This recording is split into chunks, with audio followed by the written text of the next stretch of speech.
නම් වෙනවාද පත්තරය ආරම්භ කරන්නට අප අවුරුද්දෙන් පසුව විවිධ අවස්ථාවලදී විටින් විට මුණ ගැසුණත් පත්තරේ ආරම්භ වන්නේ අවුරුද්දෙන් පසුව අද නිසා විශේෂයෙන්ම පත්තරේ නරඹන ආදරණීය ප්‍රේක්ෂක ඔබට අප නැවත නැවතත් සිහිපත් කරනවා සහ ප්‍රාර්ථනා කරනවා සෞඛ්‍ය සම්පන්න භාවය නිරෝගී භාවය චිරජීවනය ආයුරාෝග්‍ය සම්පන්නිය ලබන්නට ඔබට හේතු වාසනා වේවා මේ අවුරුද්දේ ඔබ කරන කියන සියල්ලක්ම සිතන පතන ආකාරයෙන්ම ඉෂ්ට සිද්ධ කර ගැනීමට හැකියාව වාසනාව උදා වේවා කියලා ප්‍රාර්ථනාව සමගින් අපි නමෝවිත්තියෙන් සූදානම් අලුත් අවුරුද්දෙන් පසු වැඩ අල්ලමින් අද පත්තරය ආරම්භ කරන්නට අපි පත්තරයේ තොරතුරු ඔබට බොහොමයක් කියන්න සූදානම් වෙනවා පත්තරවල මුල් පිටුවල සහ ඇතුල් පිටුවල තිබෙන්නේ මොනවාද අප අද තෝරාගන්නේ මේ ගැන කියද්දී පෝට් සිටිය ගැන ඊයේ දවසේ මතුවුණු කතා කිහිපයක් ඒ කතා කිහිපය අද සෑම පුවත්පතකම ප්‍රධාන පුවත බවට පත් වෙනවා තිබෙනවා. ඒ නිසා මම ඒ ගැන කියන්නට මුලින්ම අද තෝරාගන්නේ දිවයින පුවත්පත. මෙන්න පෝට් සිටිය ගැන කියවෙන කතාව දිවයින තමන්ගේ ප්‍රධාන පුවත ලෙසින් වාර්තා කරනවා.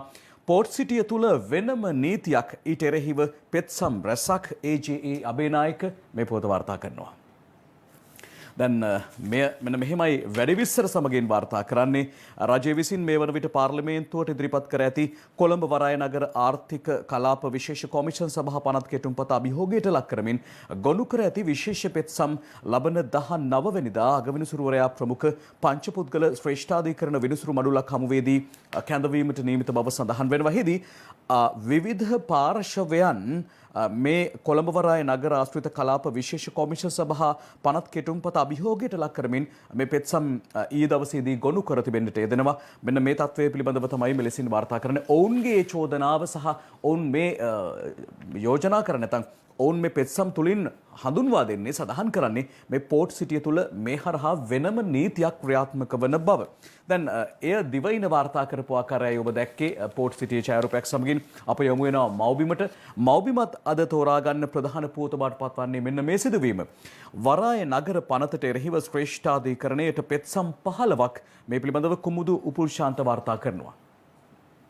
ඒත් එක්කම කියන විභාගයට පංචපුද්ගල විනිසුරු මඩුල්ලක් 19 වෙනිදා විභාගයට කියන ලබන සඳුදා ඔබ දකින්නේ ප්‍රධාන පුවත වාර්තා කරන ආකාරය කොළඹ වරාය නගර පනතේ ඇතැම් කොටස් ශ්‍රී ලංකා ආණ්ඩුක්‍රම ව්‍යවස්ථාවට පටහැනි බවට තීන්දුවක් ලබා දෙන ලෙස ඉල්ලමින් දේශපාලන පක්ෂ හා සිවිල් සංවිධාන ඇතුළු පාර්ශව 15ක් ශ්‍රේෂ්ඨාධිකරණයේ හමුවේ ඊයේ පෙත්සම් ගොනු කර තිබේ. අනුව සමගි ජන බලවේගයේ එක්සත් ජාතික පක්ෂය ජනතා විමුක්ති පෙරමුණ අන්තර් සමාගම් සේවක සංගමය විකල්ප ප්‍රතිපත්ති කේන්ද්‍රය තොරතුරු තාක්ෂණ වේදීන්ගේ වෘත්තීය වේදීන්ගේ සංගමය එවැගේම ශ්‍රී ලංකා නීතිඥ සංගමය රට රකින ජනතා හඬ ඇතුළු දේශපාලන පක්ෂ හා සිවිල් සංවිධාන 15ක් මෙහිදී මේ ආකාරයෙන් පෙත්සම් ගොනු කර තිබෙන බව තමයි සඳහන් කරන්නේ. දැන් ඒත් එක්කම මේ පෝට් සිටිය පිළිබඳව වරාය නගර ව්‍යාපෘතිය පිළිබඳව විශේෂයෙන්ම මේ අලුත් පනත පිළිබඳව ඊයේ දවසේදී අභිහාරාමේදී විශේෂ මාධ්‍ය හමුවකදී අදහස් පළ කරුණා. විශේෂයෙන්ම මුරුතෙට්ටුවේ ආනන්ද ස්වාමීන්ද්‍රයන් වහන්සේ එවැගේම විජේදාස රාජපක්ෂ පාර්ලිමේන්තු මන්ත්‍රීවරයා මෙහිදී අදහස් දැක්වුවා. මෙහිදී මුරුත්තෙට්ටුවේ ස්වාමින් වහන්සේ සහ විජේදාස රාජපක්ෂ මහත්මයා ඒ දැක්වූ අදහස් අද තමන්ගේ ප්‍රධාන පුවතට සම්බන්ධ කරගන්නවා මව්බිම. කේවට්ටයන්ගෙන් පරිස්සම් වෙලා රට රකින්න කියා අපි ජනපතිට කියනවා. පෝට් සිටියේ චීන කොලනියක් කළොත් රටම ඉවරයි. මේ විදිහට අදහස් දැක්වීම හංසි නානක්කාර අද මව්බිමට වාර්තා කරනවා. ඔබ දකින්නේ මුරුත්තෙට්ටුවේ හාමුදුරුවන් සහ විජේදාස රාජපක්ෂ මහත්මයා කියූ ප්‍රකාශයන්. දැන් එහිදී තවත් විශේෂ කාරණා රැසක්. ඇයි මේ විදිහට ඔවුන් හඳුන්වන්නේ? උන්වහන්සේ හඳුන්වන්නේ ඇයි? ඇයි විජේදාස රාජපක්ෂ මහත්මයා මෙය චීන කොලනියක් බවට පත් වෙනවා මේ කොමිෂන් මේ පනත හරහා වෙනවා කියලා අර්ථකථනය කරන්නේ? මේ ගැන අදහස් දැක්වීම සිදු කළේ ඊයේ මාධ්‍ය හමුවේදී. අප ඒ මාධ්‍ය හමුව පිළිබඳව ඊයේ දවසේ රාත්‍රී ලයිව් at 8 ප්‍රවෘත්ති විකාශයෙන් ඔබට ඉදිරිපත් කළා. අප සූදානම් එහිදී දැක්වූ මේ අදහස් වෙත අවධානය යොමු කරන්නට. පොහොට්ටුවක් කියන නමක් ඇති වුණේ අභයාරාමයෙන්. අද කවුරු කොහොම කතා කළත් අයිතිවාසියන් ගන්න ආවත් ඒක කවදාකවත් ගන්න පුළුවන් කම නැහැ කාටවත්. මේ අභයාරාමයෙන් තමයි පොහොට්ටුව ගොඩ නැගුණේ. වර්තමාන පාලකයෝ ගොඩ නිජබිමක් වුණ අභයාරාමයේ. කෙලෙහිගුණ දැක්කීලා කෙසේ වෙතත් අද මේ රට ගමන් කරන්නේ කොහාටද? දැන් අද අපිට පේනවා මෙතන තියෙනවනේ මේ නගරයක් නිර්මාණය කරන අපේ මහමුද ගොඩ කරලා. අද අපිට පේනවා අපි ඒකට විරුද්ධ නැහැ. ෆෝර්ස් වල අපි පොඩ්ඩක්වත් විරුද්ධ නැහැ. ආයෙත් එනකොට අපි විරුද්ධ නැහැ. නමුත් අපි අපිට හැත්තේ නෑ චීන කොලනියක් කරන්න අපේ ලංකාව. වර්තමාන පාලකයෝ හරි කුමන දෙයකින් හරි මේවට අපට පිළිගන්නට බැරි රට විනාශකාරී තත්ත්වයකට පත් කරන්නට ඔවුන් කටයුතු කරනවා නම් රට රකින්න ජනහඬ නිහඬව සිටින්නේ නෑ කවදාක්වත්. අපි දැන් අද ශ්‍රේෂ්ඨාධිකාරිණී නඩුවක් පැවරුවා. අද දවසේ මේකට විරුද්ධව මේ 50 වලට විරුද්ධව මේ රටේ ශීතියෙන් පවා වෙනස් වෙනවා. අද රටක් විදියට අපි ඉතාමත්ම භයානක තත්වයකට තල්ලු වෙලා ඉන්නේ. දැන් ඒතර මේ ආණ්ඩුව මේ වරාය නගරය ගිවිසුමක් මගින් නෙමෙයි පාර්ලිමේන්තුවට පනතක් ගෙනල්ලා ඒ පනත හරහා චීනයට පවරලා දෙන්න යන්නේ. දැන් මේ අපේ රටේ අපේ භූමිය ගොඩ කරපු අක්කර 1100 මේ පනත අනුව ලංකාවට අයිති නෑ.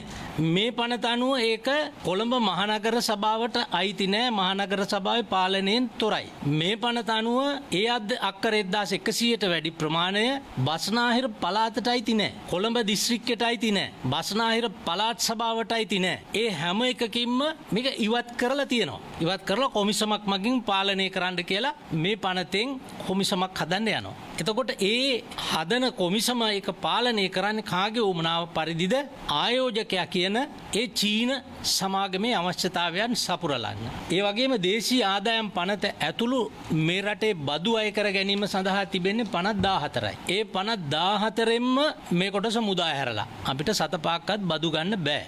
ඉඩම් සීමා කිරීම ඉඩම් පැවරීමේ සන්තකයේ සීමා කිරීමේ 2014 අංක 38 දරන පනතින් තියෙනවා සීමාවල්. ඒ සීමාවල් පනවන්න බෑ. විදේශිකයන්ට ඕන විදියට ඕන තරම් ඒ ඉඩම් පවරන්න විකුණන්න පුළුවන්. මේ පනතේ සම්පූර්ණ වපසරිය අරගෙන විග්‍රහ කරලා බැලුවොත් එම අර 1933 සම්මත කරපු මොන්ටිවීඩියෝ සම්මුතිය තියෙනවානේ. ඒ සම්මුතිය අනුව වෙනම රටක් විදියට පිළිගන්න ඕන අවශ්‍යතා හතරම මෙතන තියෙනවා. මේ පෝට් සිටි ව්‍යාපෘතිය සම්බන්ධ අපි ගෙන එන්න හදන වෙනස්කම් කිසිවක් මේ වෙනම රටක් නිර්මාණය කිරීමවත් එක රටක් ඇතුලේ පෝට් සිටිය තවත් රටක් වීමත් ලංකාවට බලපාන නීතිය පෝට් සිටිය තුල ආයෝජනය වෙන කණ්ඩායම් වලට බලනපාන ආකාරයටත් සිදු වෙන්නේ නැහැ. ඒකෝට මේක චීන රටේ කිසිම අවස්ථාවක දූපතක් වෙන්නේ නැහැ. අනික චීනයට පමණක් මෙහි ආයෝජන සීමා කළා නැහැ. රටේ ව්‍යවස්ථාවට විරුද්ධවවත් රටේ නීති පද්ධතියට විරුද්ධවත් භෞමික අඛණ්ඩතාවයට විරුද්ධවත් ස්වාධීනත්වයට විරුද්ධවත් කටයුතු කරන්න රජයක් හැටියට අපි සූදානම් නැහැ. මෙන්න මේ විදිහට තමයි මේ පෝට් සිටිය පිළිබඳව ඒ විශේෂ පනත පිළිබඳව ඊ දවසේ කතිකාවතක් ගොඩනැගුණේ. දැන් එහිදී මුරුත්තෙට්ටුවේ ස්වාමින් වහන්සේ විජේදාස රාජපක්ෂ මහත්මයා එහිට ප්‍රතිඋත්තර ලබා දෙනවා ශහාන් සේමසිංහ රාජ්‍ය අමාත්‍යවරයා. අප විශ්වාස කරනවා දැන් මේ විභාගයට ගැනීමට නියමිතයි ලබන 19 වෙනිදා එනම් සඳුදා දවසේ අනුව තවත් බොහෝ සමාජ කතිකාවක් බවට මේ පත් වේවි. දැන් එය අනෙකුත් පුවත්පත් වාර්තා කරපු ආකාරය මා සඳහන් කළා. ලංකාදීපයත් අද තමන්ගේ ප්‍රධාන පුවත ලෙසින් වාර්තා කරනවා. කොළඹ වරාය නගර පෙත්සම් විභාගයට වෙනස්වරු පස් කට්ටුවක් සලකා බැලීම 19 වෙනිදා තිලිනිද සිල්වා මේ වාර්තාව ගෙනෙන්නේ. දැන් මේ ගැන වැඩි විස්තර සඳහන් කරපු නිසා මා මීට හයමක් කියන්නේ නැහැ. මේ ලංකාදීපේ වාර්තා කළ ආකාරයයි ඔබට පෙන්නුවේ. ඒත් එක්කම දැන් තවත් පුවත් කිහිපයකට යමු වෙනවා. ලංකාදීපේ ඊළඟ පුවත තෝරා ගන්නවා. පළාත් සභාව තියෙන්නේ කවදාද? තවත් උදවිය කිව්වා සුදුවලියෙක් පළාත් සභාව කියන්නේ. පළාත් සභාව සල්ලි ගිලන බහිරවෙක් කියලා කිව්වා. තවත් උදවිය කිව්වා පළාත් සභාව පැවැත්විය යුතුයි. එය පවත්වන්නේ මොන ඡන්ද පදනමක්ද නැත්නම් ඡන්ද ක්‍රමයකටද? මේ ආදි වශයෙන් විවිධ කටකතා නැත්නම් විවිධ මතවාද ඇති වෙද්දී ඡන්දය මේ අවුරුද්දේ පවත්වනවාද? එහෙමත් ප්‍රශ්නාර්ථයක් තිබුණා. හැබැයි එය මේ වසරේ පවත්වන්නේ නැති බව ලංකාදීපේ කියනවා. පළාත් සභා ඡන්දය ලබන වසරට කල්යයි ඡන්ද ක්‍රමයට ආණ්ඩුවේ පක්ෂ අතර විසම්මුතිය හරහට හිටි අජන්ත කුමාරාගලකඩ වාර්තාව ගෙනෙනවා. මෙන්න වසර කිහිපයක් තිස්සේ කල් යමින් තිබෙන පළාත් සභා මැතිවරණය පළාත් සභා ඡන්ද ක්‍රමය සම්බන්ධයෙන් ආණ්ඩුවේ පක්ෂ අතර මෙතෙක් එකඟතාවක් නොමැතිවීම හේතුවෙන් තවත් මාස කිහිපයක් කල් ගනු ඇතැයි රජය ආරංචි මාර්ග සඳහන් කරයි. ඒ අනුව පළාත් සභා මැතිවරණය ලබන වසර මුලදී පැවැත්වීමට බොහෝ දුරට ඉඩ ඇතැයි දේ ආරංචි මාර්ග පවසයි කියලා තමයි ලංකාදීපේ කියන්නේ. ඔන්න අද නොවේ හෙටයි, එය හෙටත් නොවේයි ඊළඟ වසරේ කියලා තමයි ලංකාදීපේ කියන්නේ. අප ඉන් පස්සේ අවධානය යොමු කරන්නේ ලංකාදීපේ තොරතුරු වලින් පස්සේ දිනමින පුවත්පතට. විශේෂයෙන්ම ඔබ දන්නවා නිරන්තරයෙන්ම සඳහන් වුණා මහමග රිය අනතුරු වළක්වා ගැනීමට නිරන්තරයෙන්ම ඔබ සුපරීක්ෂාකාරී විය යුතුයි කියලා. එහිදී විශේෂයෙන්ම මහජන ආරක්ෂාව සලසන ශ්‍රී ලංකා පොලිසිය සඳහන් කළා වසරක් ගත්තහම මේ වසරේ වැඩිම රියනතුරු සිදුවන මාසය තමයි මේ අප්‍රේල් මාසය. ඊනොත් මේ උත්සව සමය සහ ඒ ආශ්‍රිත කාලය කියලා. දැන් ඒ ගැන සිහිපත් කරදී අප යනවා දිනමින අද ප්‍රධාන පුවතක් ලෙසින් වාර්තා කරන පුවතකට. අලුත් අවුරුදුදා මහමග අනතුරු 121යි සුභාෂිනී සේනානායක සහ රක්ෂණ ශ්‍රියන්ත වාර්තාව ගෙනෙනවා. 14ක් මේ රියනතුරු වලින් 14 දෙනෙක් මිය ගොස් තිබෙනවා. 74කට තුවාල සිදු වෙලා තිබෙනවා. මේ ඔබට පේන්නේ එයයි. මේන් මරණ 10ක්ම වාර්තා වන්නේ පෙරේදා. කියන්නේ 13 වෙනිදා පැය 24ක කාල සීමාව තුළ බව පොලිස් මාධ්‍ය ප්‍රකාශක නියෝජ්‍ය පොලිස්පති අජිත් රෝහණ මහතා සඳහන් කළා. අප දැක්කා විශේෂයෙන්ම අප ප්‍රවෘත්ති විකාශයන්ගෙන් පවා ඔබට ඉදිරිපත් කළා. ඔබ දැක්කා දක්ෂිණ අධිවේගී මාර්ගයේ අතිවිශාල රථ වාහන තදබදයක් පැවතිය අතර වාහන රැසක් එකිනෙක ගැටී තිබෙන ආකාරයත් ඔබ දකින්නට ඇති. දැන් ඒ සමගින්ම මේ තත්ත්වය හිතකර තත්වයක් නොවේ. අපට ඕනෑම කෙනෙකුට මේ සාමාන්‍ය දැනීමෙන් වටහා ගන්නට පුළුවන්. දැන් මේ රියනතුරු වැඩිවීම සම්බන්ධයෙන් රියදුරන් ගත යුතු ක්‍රියාමාර්ග සහ ශ්‍රී ලංකා පොලිසිය ඒ සම්බන්ධයෙන් ගෙන ඇති පියවරයන් පිළිබඳව නියෝජ්‍ය පොලිස්පති අජිත් රෝහණ මහත්මයා ප්‍රකාශ කළා. අප සූදානම් ඊ රාත්‍රී ලයිව් එට් ප්‍රතිකාශයෙන් අපි ප්‍රධාන පුවතක් ලෙසින් මෙන්න මේ පුවත ඉදිරිපත් කළා. අප සූදානම් මේ වෙත අවධානය යොමු කරන්නට. රියානතුරු වැඩියෙන්ම සිදුවන මාසයේ ලෙස අප්‍රේල් මාසය හඳුන්වන අතර එම මාසයේ 13, 14 සහ 15 යන දිනයන්හි මෙම අනතුරු බහුල වශයෙන් සිදුවන බවයි පොලිසිය පවසන්නේ. ඊයේ දිනය තුලදී පමණක් රිය අනතුරු 121ක් සිදුව තිබෙනවා. මෙම අනතුරු වලින් 12ක්ම සිදුව තිබුණේ දක්ෂිණ අධිවේගී මාර්ගයේ. මෙම අනතුරු සමග දැඩි වාහන තදබදයක්ද දක්නට ලැබුණා. අනතුරු වලින් රථවාහන 20කට පමණ අලාභහානී සිදුව ඇති අතර එක් රියදුරෙකුට තුවාල සිදුව රෝහල්ගත කරනු ලැබුවා. පොලිස් මාධ්‍ය ප්‍රකාශක නියෝජ්‍ය පොලිස්පති අජිත් රෝහණ මහතා කියා සිටියේ දක්ෂිණ අධිවේගී මාර්ගයේ සිදුවන අනතුරු වළක්වා ගැනීම සඳහා අධිවේගී මාර්ග ආරක්ෂක කොට්ටාශ පොලිස් නිලධාරීන් විසින් විශේෂ මෙහෙයුමක් ආරම්භ කර ඇති බවයි. අධිවේගී මාර්ගයේ ගමන් කිරීමේදී වාහන අතර යම් පරතරයක් තබාගෙන ගමන් කිරීමට පිටුපසින් යන රියදුරා වග බලා ගත යුතුයි. එසේ නොවුනොත් රියානතුරු බහුල වෙන්නට පුළුවන්. අධිවේගී මාර්ග ආරක්ෂණ කොට්ටාශයේ නිලධාරීන් අද අමතරව යොදවා මේ ගැන පරීක්ෂා කරනවා. ඔබ අධික වේගෙන් ගියොත් අනිවාර්යෙන්ම ඔබට පිටවන ස්ථානයේදී අධිකරණයට පැමිණීමට දැනුම් දීමක් කරයි. ඒ වගේම ඔබේ රිය බලපත්‍රය පොලිස් භාරයට ගැනීමට කටයුතු කරනු ලබනවා. යාපනයේ නාවුර්, කටුනායක යාගොඩමුල්ල, පස්යාල ගිරිඋල්ල, අම්බලන්තොට කරාඹුගල්මුල්ල, ගම්පොළ ජයමාපුර, පුදුකුඩිරිප්පු වල්ලිපුරම් සහ බදුල්ල මොණරාගල මාර්ගයේ 12 කණු යන ප්‍රදේශවල සිදුව තිබෙනවා. වැඩිම අනතුරු සංඛ්‍යාවක් සිදුව ඇත්තේ යතුරු පැදිවලින් වන අතර එම සංඛ්‍යාව 53ක්. මේ අතර පිළියන්දල මිරිස්වත්ත ප්‍රදේශයේ ඊයේ සිදු වූ යතුරු පැදි අනතුරකින් තරුණයෙකු ජීවිතක්ෂයට පත්ව තිබෙනවා.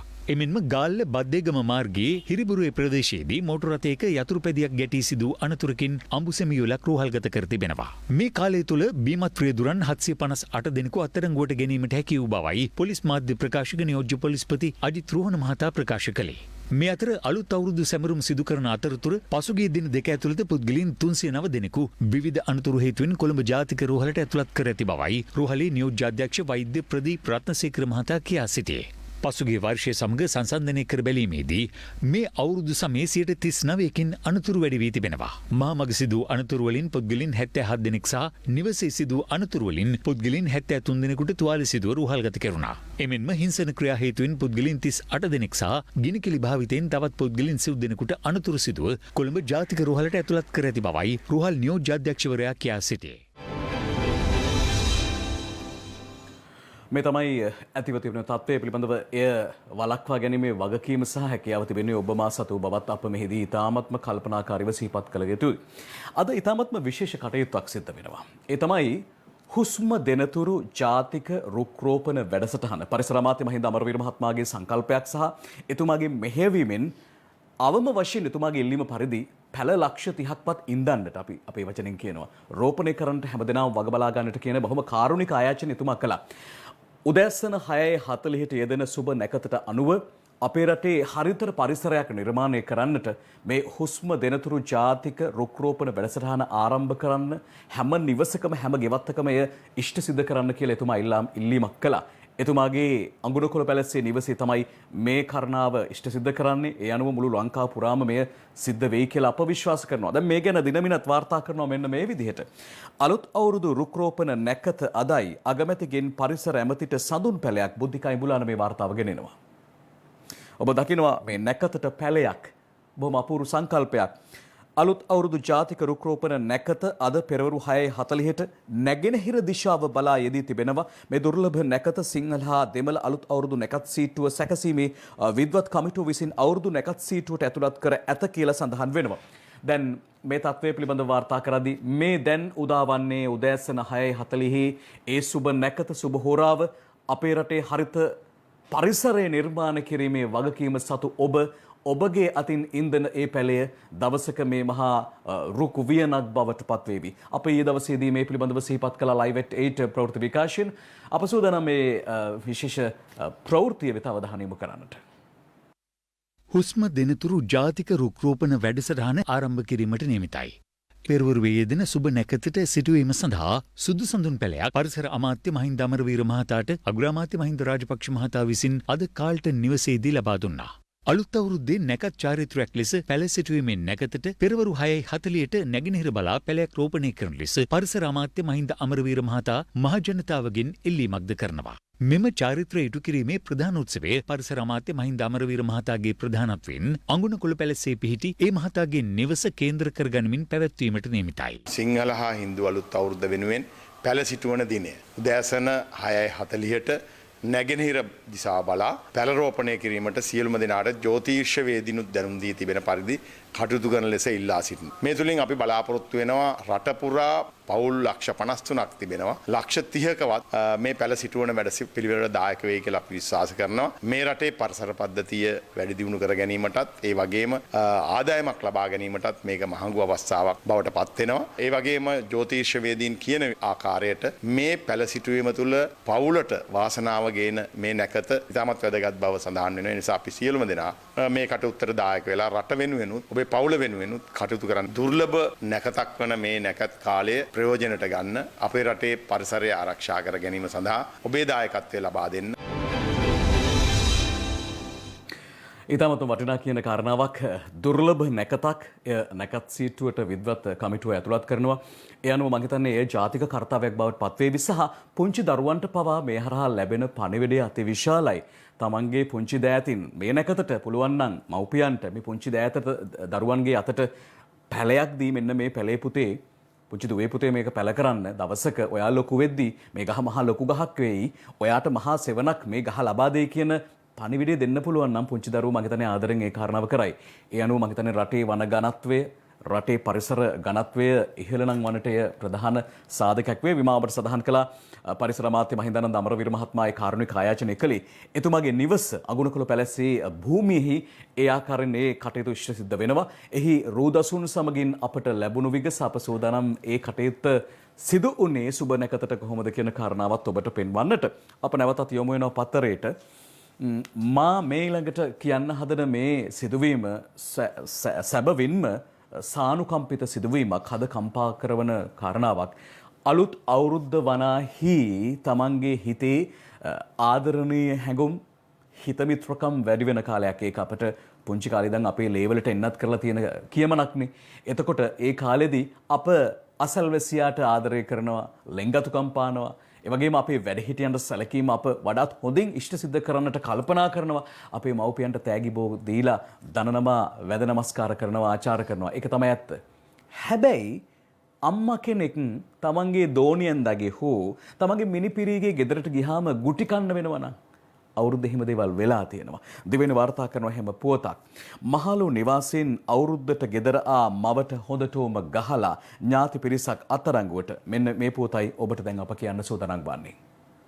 බලන්න ඡායාරූප වාර්තාවක් තියෙනවා. ඒ අසරණ මව එක ඡායාරූපකකින් සිටිනවා. ඒ වගේම ඒ මව පොලිස් නිලධාරී මහත්වරුන් සහ ඇතැම් විට ඒ මවට පහර දුන් බවට සඳහන් වන පිරිසද දන්නේ නැහැ. මේ ඡායාරූපයේ සිටිනවා. කොහොම නමුත් අවසානයේදී ඇයට හොඳටම පහර දීලා තිබෙන්නේ ඇය මහලු නිවාසයේ සිට ගෙදර ආවිට. මෙන්න කතාව.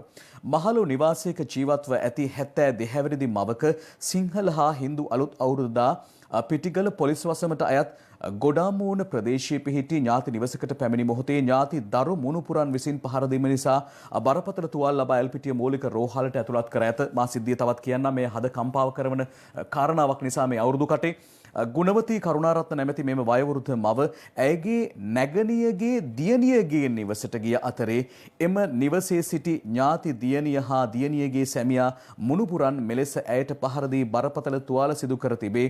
මේ සිද්ධිය සැලවීම සමග පිටිකල පොලිස් ස්ථානාධිපතිවරයා මෙතන කණ්ඩායමක් සමගින් අදාළ නිවස වෙත ගොස් මෙම වයෝවෘද්ධ මව බේරාගෙන 1990 ගිලන් රථයක් ඔස්සේ රෝහලට ඇතුළත් කර ඇත. පහර දීම සිදු කළ ඥාති දියණිය හා ඇගේ සැමියා ඇතුළු 4 දෙනෙකු පොලිසිය විසින් අත්අඩංගුවටගෙන තිබේ. සැකකරුවන් එල්පිටිය මහේස්ත්‍රාත් අධිකරණයට ඉදිරිපත් කිරීමට නියමිතව තිබුණි. මම මේ සම්පූර්ණ ප්‍රවෘත්ති ඔබට කිව්වේ. ඔවුන් යම් ආකාරයකින් නිදහසක් ලබාවි, යම් ආකාර නීතිය ක්‍රියාත්මක වේවි. හැබැයි හෘද සාක්ෂියට කොහොමද ඒ ක්‍රියාත්මක වන්නේ කියලා වටේ පිටේ සමාජයෙන්ම ඔවුන්ට දැනගන්න හැකියාවක් ලැබේවි. අද ඉඳන් හෙට ඉඳන්. අප සූදානම් වෙලාව දකින්නට.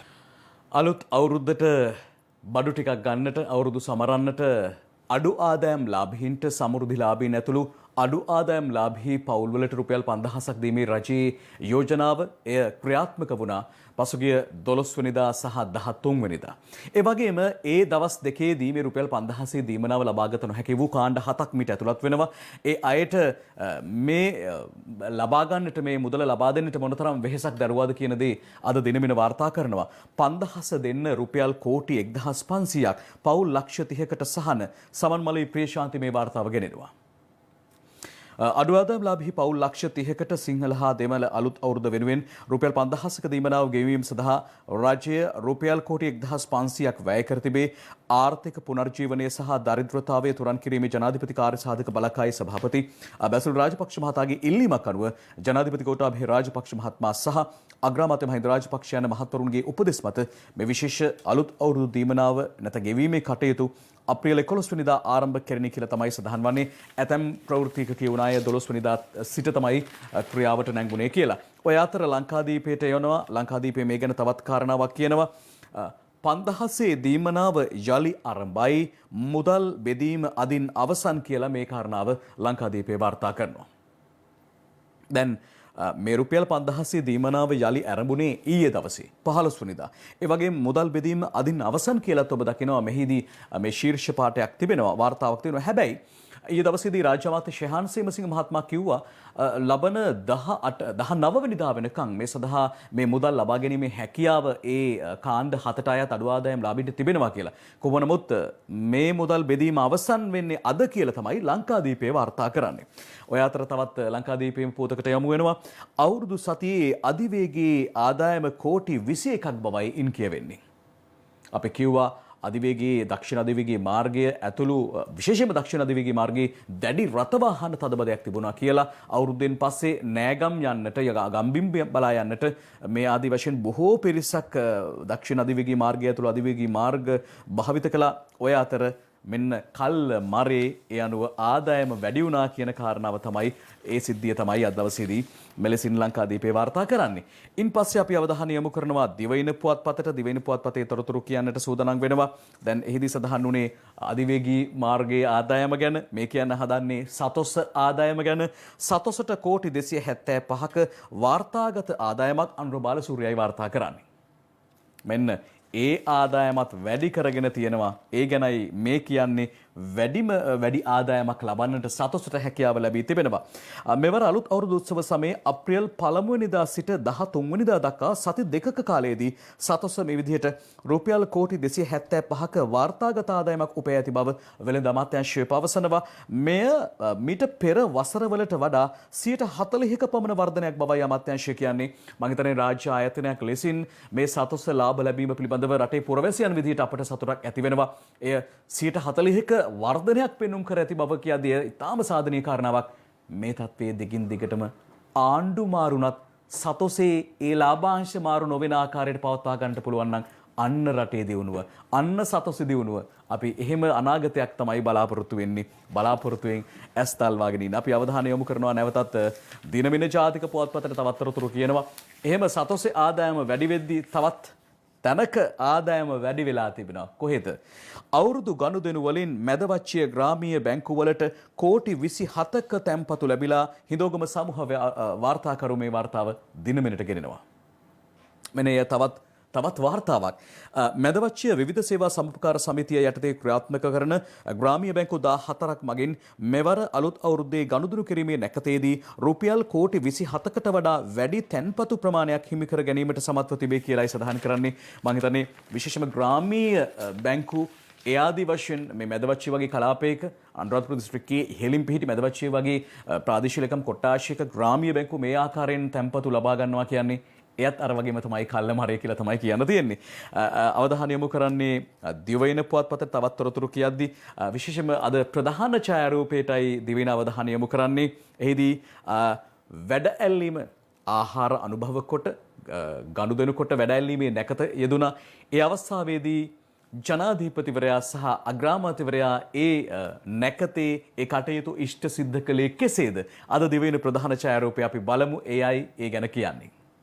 මෙන්න ජනපති අවුරුදු නැකතට වැඩ අල්ලමින් ඔබට මේ ඡායාරූප හරහා වම්පස ඡායාරූපෙන් පෙනෙනවා. එතුමා තමන්ගේ නිවස පිහිටි නිවසේ ගෙවත්තේ පැලයක් රෝපණය කරනවා.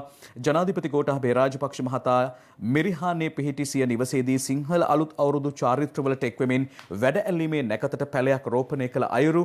ඒ වගේම ජනාධිපති ආර්යාර අයෝමා රාජපක්ෂ මහත්මියද මෙහි වෙනවා. ඔබ දකිනවා ඒ අවස්ථාව. අපි දකුණු පස ඡායාරූපයට යමු වෙනවා. අගමැති නැකතට කාල්ට නිවසේ කිරි උතුරු වමින් ඔබට පේනවා ඒ ඡායාරූපය පවුලේ සමූහ ඡායාරූපයක්.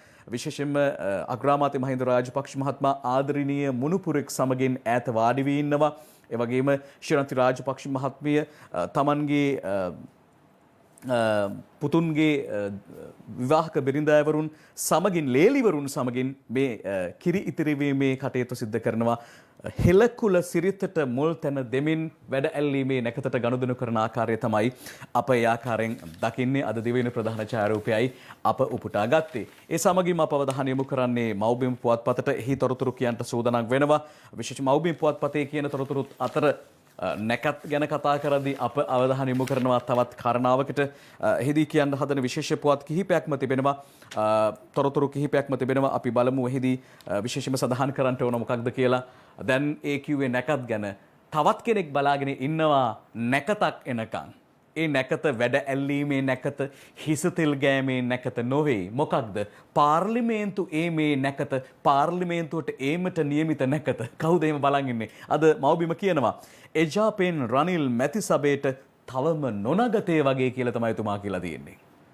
මෙන්න එතුමා කියනවා තවම නොනගතේ වගේ කියලා. නොනගතේදී සාමාන්‍ය නැකතක් නැහැනේ. ඒකයි මම අර කිව්වේ නැකතක් එනකම් බලන් ඉන්නවා කියලා.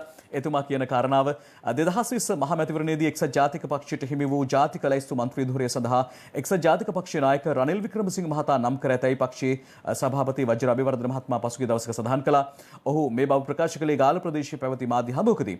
එහිදී ඔහු ප්‍රකාශ කළේ එක්සත් ජාතික පක්ෂයේ ඒකමතික තීන්දුවක් මත රනිල් වික්‍රමසිංහ මහත්මයා ඉදිරි කාලය තුල පාර්ලිමේන්තුව නියෝජනය කරන බවයි. කොහොම නමුත් මෙන්න මේ ගැන එක්සත් ජාතික පක්ෂයේ මේ ඒකමතික තීන්දුව ගැන රනිල් වික්‍රමසිංහ මහතාගෙන් මව්බිම කළ විමසුමකට පිළිතුරු දෙමින් එතුමා සඳහන් කළා තියෙන්නේ තවම නොනගතේ වගේ. තාම නැකතක් නැහැ, නොනැකත. ඒ නිසා නොනගතේ වුණ ගම්ම නැකතක් යෙදේවි. ඒ නැකතේ මා පාර්ලිමේන්තුවට එනවා. එහෙම කිව්වද කියලා මම දන්නේ නැහැ. මම මේ කිව්වේ කියලා තියෙන කාරණාව. අපි සූදානම් දිවයින වෙත අවධානය යොමු කරන්න. දිවයින පොතක් වෙත නැවතත් අවධානය යොමු කරද්දී තොරතුරු රසක් තිබෙනවා.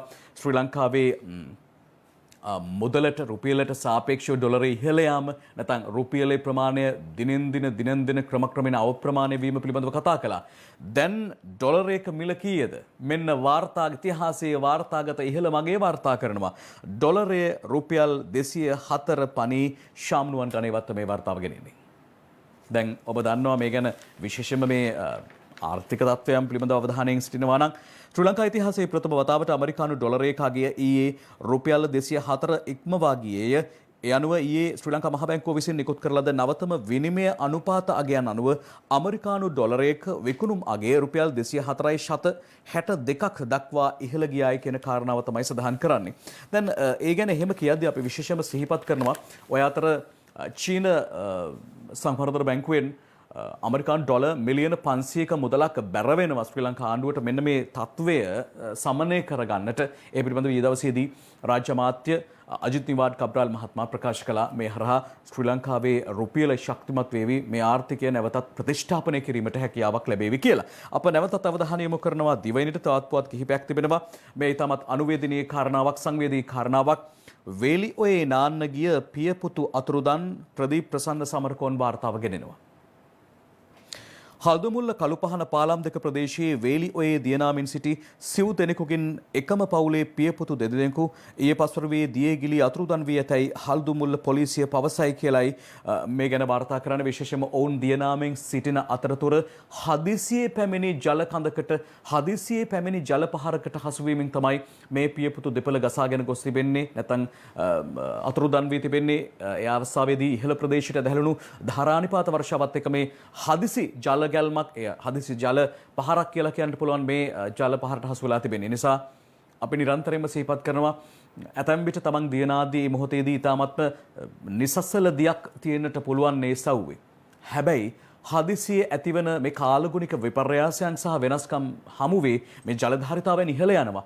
ජලධාරිතාවන් කැළඹෙනවා. මේ අවස්ථාවන් අපි අනන්තවත් මේ ඉතිහාසයේ අහලා තියෙනවා. ඒ නිසා දියට බහිද්දි කල්පනාකාරී වන්න. ඔබ දියට බහිද්දි කල්පනාකාරී වන්න. ඒ දෙවනුව ඔබ දිහට බහිද්දි කල්පනාකාරී වන්න. ඒ තෙවනුව. මොකද ඒ තරම් ප්‍රමාණයක් මේ පසුගිය වසරේ මේ ගෙවුණු මාස 6ේදී දියේ කිලීමෙන් ජීවිතක්ෂයටපත් වුණ අවස්ථා තිබෙනවා. ඒ නිසා වෙන ඔබේ ආරක්ෂාව ගැන හිතලයි අපි එහෙම කිව්වේ. මෙන්න තවත් කතාවක්. දොළපිදේනි දෙන්නට ඕන හොඳ හැටි දැනගෙන, බහිරවයත් එක්ක සෙල්ලම් කරන්නට ඕන හොඳ හැටි දැනගෙන නොදැන ගියොත් යන්න වෙන්නේ කොහෙද කියලා ඔබ දන්නවා. මේ ඒ වගේ කතාවක්. මේක හොඳ අපූර්ව කතාවක්. අහන් ඉන්න හොඳ කතාවක් සහ මේවට කැමැත්තෙන් ඉන්න උදවියටත් මේක දැනගන්න ඕන කතාවක්. ඩබල් කරගන්න බහිරවයාට දුන් ලක්ෂ 8 වැලි වෙලා මේගමුවේ විමල් කීර්ති වාර්තා කරනවා. මේ කතාව කියන්න ඩබල් වෙලා තියෙන මොකක්ද කියලා. මුදල් දුෂ්කරතාවෙන් පසු වූ ව්‍යාපාරිකයෙකු තමා සතු රුපියල් ලක්ෂ 8ක මුදලක් බහිරව තට්ටුවක් මත තබා මේ මුදල දෙගුණ තෙගුණ කර ගැනීමට ගොස් එම මුදල වැලි බවට පත් කර ගැනීමේ සිද්ධියක් මේගමුව ප්‍රදේශයෙන් වාර්තා වෙයි කියලායි සඳහන් කරන්නේ. බලමු මේ ඩබල් ගේම් මොකක්ද කියලා. දැන් මේ ව්‍යාපාරිකයා ඔක්සිජන් සහ ගෑස් වර්ග අලෙවි කිරීමේ ව්‍යාපාරික ආයතනයක් කටාන ප්‍රදේශයේ පවත්වාගෙන යනවා. මම ඔබට සිද්ධිය කියන්නම් මේක අපූර්ව කතාවක් හින්දා. මොහුගේ ව්‍යාපාර ආයතනයේ කළමනාකරු ලෙස කටයුතු කරන පුද්ගලෙක්, ඒ පුද්ගලයා උත්තර කියාවේ කියලා තියෙනවා අපි භූතවේශය මේ පුද්ගලයාට භූතවේශයක් සහ ආරූඪයක් ඇති බව කියලා. එතකොට මේ පුද්ගලයා කියලා තියෙන ව්‍යාපාරිකයාට මේ ව්‍යාපාර කටයුතු අඩාල වෙලා නැහැ හින්දා ආදායම් තත්ත්වයේ පහළ වැටේ ඇති නිසා මේ මුදල් වැඩි කරගන්න අපි හොඳ බහිරව පූජාවක් දෙමු කියලා. ඒ අනුව මේ කළමනාකාරු කියන පුද්ගලයා මේ ව්‍යාපාරිකයා සමග ගිහිල්ලා තියෙනවා පාළු නිවසකට. පාළු නිවසට යද්දී ව්යාපාරිකයා හිතලා තියෙනවා මේ වගේ තැනක තමයි මේ බහිර පූජා තියන්නේ කියලා. අවසානයේ රුපියල් ලක්ෂ 8 මේ බහිරව තට්ටු උඩ තියලා තියෙනවා. තියලා එකත් පස්ව වාඩි වෙලා තියෙනවා. ඔය අතර අර ආරූඪ වෙලා තියෙනවා කළමනාකරු. ආරූඪ වෙලා ටිකක් වෙලා ගියාට පස්සේ පිහියක් අමෝරාගෙන අර ව්‍යාපාරිකට අනින්න හදලා තියෙනවා. ව්‍යාපාරිකයා දුවලා ගිහිල්ලා අසල්වාසීන්ගේ උදව්ව අරගෙන ඇවිල්ලා එද්දි බලද්දී මේ කට්ටඩිය නැත්තම් අර කළමනාකරු නින්ද ගිහිල්ලා අවසානයේදී ඒ පුද්ගලයා හැරුවා මම දන්නේ නැහැ ඒක ඉතින් ආවේශයෙන් තමයි බලන්න ඕන කියලා තියෙනවා. කොහොම නමුත් ආරංචිය හැටියට පොලිසියට අරන් ගියාට පස්සේ ආවේශ කෙසේ වෙතත් කියලා තියෙන්නේ ඔහුගේ අතින් තමයි වැඩේ වෙලා තියෙන්නේ කියලා. අපිට ඉස්සරහට දැනගන්න පුළුවන් වෙයි මේ ආවේශයේ තරම. ඒ නිසා ඊටමත් කල්පනාකාරී වන්න දොළපිදේනි දෙද්දී ඒ වගේම බහිරව පූජා තියද්දී. අපි සූදානම් තාප් පුවතකට යන්නට අපරාධකරුවන් මැඩලන්නට තාක්ෂණික ක්‍රමවේදයන් කටයුතු කරදී ඩ්‍රෝන තාක්ෂණය යොදා ගන්නවා කියලා රජය ප්‍රකාශ කළා. මෙන්න ඒ සඳහා සහායක් ඔස්ට්‍රේලියානු රජයෙන් ලැබෙනවා. අපරාධකරුවන් හඹා යන්න ඔස්ට්‍රේලියාවෙන් ඩ්‍රෝන 5ක් කීර්ති වර්ණකුළු සූරිය දිවෙන්ට මේ වාර්තාව ගෙනෙනවා. ඒක අපි බලමු මොකක්ද මේකෙන් වෙන්නේ කියලා. ඒක අලුත් කතාවක් බවට අපිටපත් වෙනවා. අපරාධකරුවන් සහ මද්ද්‍රව්‍ය ජාවාරම්කරුවන් ගමන් කරන වාහන හඹා යාම සඳහා ඔස්ට්‍රේලියානු ෆෙඩරල් පොලිසිය විසින් ශ්‍රී ලංකා පොලිසියට මේ විදිහට අධිතාක්ෂණික ඩ්‍රෝන යාන පහක් ලබා දීලා තිබෙනවා. මෙම ඩ්‍රෝන යානාවලින් මිනිස් ජාවාරම්කරුවන් විසින් බෝට්ටු වලින් මිනිස් ප්‍රවාහනය කිරීමද නිරීක්ෂණය කළ හැකි වේ. ඔස්ට්‍රේලියාව නිරන්තරයෙන්ම සඳහන් කරනවා මිනිස් ජාවාරමට හසු නොවන්න ඔස්ට්‍රේලියාවට කිසිදු ආකාරයකින් වීසා නැතිව ඇතුළුවීම තහනම්. එනිසා ඔවුන් ඒ පිළිබඳව සිහිපත් කරමින් තමයි තමන්ගේ සහාය ශ්‍රී ලංකා පොලිසියට රාජ්‍යයට ලබා දීලා තියෙන්නේ. ඒ අප ඔබට සඳහන් කළේ දිවයින පුවත් කිහිපයක්. අප සූදානම් මව්බිම වෙත අවධානය යොමු කරන්න. මේ කාරණාව ඉතාමත්ම සාධනීය කාරණාවක්. උතුරේ දමිළ වැසියන් බොහෝ දුරට හිටන් හිටියේ දකුණේ මිනිස්සු යක්ෂයන් කියලා. මම මේ වචනේ භාවිතා කළා කියලා මනාපයක් හිතන්න එපා. හැබැයි එහෙම නොවේ. ඊටම සංවේදී මිනිසුන් පිරිසක් මේ දකුණේ වාසය කරනවා කියලා ඔවුන් දැන් දකින්නට දැන් සිතන්නට පටන් අරන් තියෙනවා. අපේ වීරෝධාර රණවිරුවන් එදා මානුෂ්‍ය මෙහෙයුමේදී දමිළ අහිංසක සිවිල් වැසියන් ලක්ෂ 3ක පමණ ප්‍රමාණය ආසන්න ප්‍රමාණයක් මුදාගත්තේ තමන්ගේ හෘදයාංගම තමන්ගේ දයාබරත්වයේ හේතුවෙන්. ඒ බව ඇතැම් NGO නඩ ඇතැම් රටවලට නොපෙනුනාට එයයි සත්‍ය කතාව. ඒ ගැන කියන්නම් තවත් මේ වෙලාව බලන වෙලාවෙන් පස්සේ. මම කියාගෙන ආපු කතාව. එදා උතුරේ දමිළ තරුණයන් හිතුවේ තමන්ගේ එකම විමුක්ති හමුදාව තමයි කොටි සංවිධානය කියලා. හැබැයි එහෙම නොවේ. රටේ භෞමික අඛණ්ඩතාවය ස්වෛරීත්වය ආරක්ෂා කරන්න අපේ යෝධ හමුදාව ත්‍රිවිධ හමුදාව බැඳී සිටිනවා. සේනාධිනායකයා වශයෙන් ජනාධිපතිතුමාගේ නියෝග, එතුමාගේ උපදෙස් මත, ඒ වගේම විශේෂයෙන්ම අප මේ මොහොතේ සිහිපත් කරනවා යුද හමුදාතුමාගේ මූලිකත්වයෙන් මේ සියල්ල කළමනාකරණය වෙනවා. ආරක්ෂක ලේකම්තුමාගේ මූලිකත්වයෙන් මේවා කළමනාකරණය වෙනවා. මේ අතර තරුණයන්ට උතුරේ තරුණයන්ට ශ්‍රී ලංකාවේ යුද හමුදාව පිළිබඳව සිත් පහළ වෙලා. ඒ සිත් පහළ වීම නිසා ඔවුන් යුද හමුදාවට බැඳෙන්නට තීරණය කරලා. මව්බිම කියනවා මෙහෙම. ගිය මාස 3ට උතුරේ තරුණයන් 1600ක් හමුදාවට මුලතිව් සිට ශෂි කුමාර් මේ වාර්තාව ගෙනෙනවා. ඔබට පේනවා යුද හමුදාපති ජනරාල් ශවේන්ද්‍ර සිල්වා මහත්මයා එලෙසින් යුද හමුදාවට බැඳුණු එක් දමිළ තරුණෙක් සමගින් සුහද සමීප කතාබහක නියැලී සිටිනවා. ඊටාත්ම සාධනීය කතාවක්, සාධනීය තත්වයක් කියලා අප මේ විශ්වාස කරනවා. 2021 වසරේ ගෙවී ගිය මාස 3ක කාලය තුලදී පමණක් යාපනයේ දිස්ත්‍රික්කයේ දමිළ තරුණයන් 1600ක් පමණ යුද හමුදාවට බැඳී ඇති බව යුද හමුදාපති ජනරාල් ශවේන්ද්‍ර සිල්වා මහතා පවසනවා. යුද හමුදාපතිවරයා මේ බව පවසා සිටියේ යාපනයේ ආරක්ෂක සේනා මුලස්ථානයේදී අවුරුදු සමයේදීද කොවිඩ් වෛරසයෙන් ජනතාව ආරක්ෂා කරවීම සඳහා ජනතා මෙහෙවර කියදී සිටින හමුදා සෙබළුන් වෙනුවෙන් යාපනයේ ආරක්ෂක සේනා මුලස්ථානයේ පැවති අවුරුදු සුබ පැතුම් උත්සව අවස්ථාවකට සහභාගී වෙමිනි කියලා සඳහන් කරනවා. ඉතාමත්ම සාධනීය පියවරක්. අප ආරාධනා කරනවා උතුර පමණක් නොවේ නැගෙනහිර දකුණ සහ බටහිර මේ සිව්කොන වෙසෙන සියලුම තරුණයන්ට එක ජාතියක් එක රටක් වෙනුවෙන් තමන්ගේ හදවත වෙනස් කරගන්න. ඇඳුම නොවේ තමන්ගේ හදවත වෙනස් කරගන්න. ඒ අනුව තමන්ට මහ පොළොවේ රස්නේ දැනේවි. ඒ අපේ මාතෘ භූමියේ රස්නේ කියලා දැනේවි. එනිසා ඒ කාරුණික ආයාචනය අප මේ මොහොතේදී පත්තරෙන් ඔබට ඉදිරිපත් කරනවා සහ ඉල්ලා සිටිනවා. අප සූදානම් තවත් පුවත් කිහිපයකට යමු වන්නට.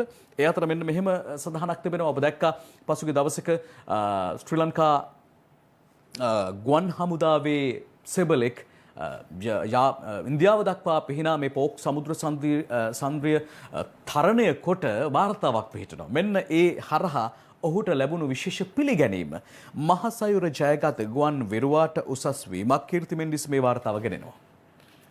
ඔබ දැක්ක අප මීට පෙර ඒ පිළිබඳව සඳහන් කළා.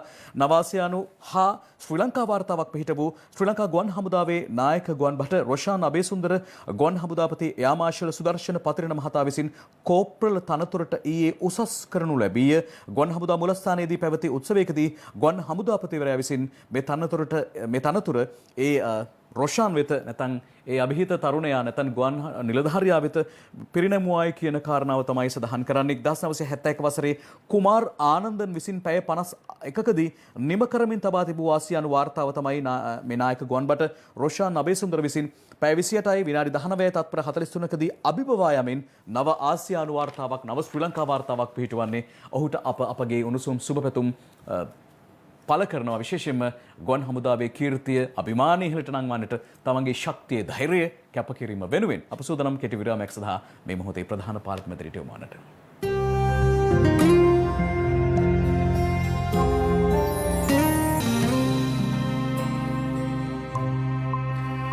අලුත් අවුරුද්දේ හරියාකාරව නිවැරදි නැකතට ඔබ වැඩ ඇල්ලුවා. ඒ ගනුදෙනු කළා.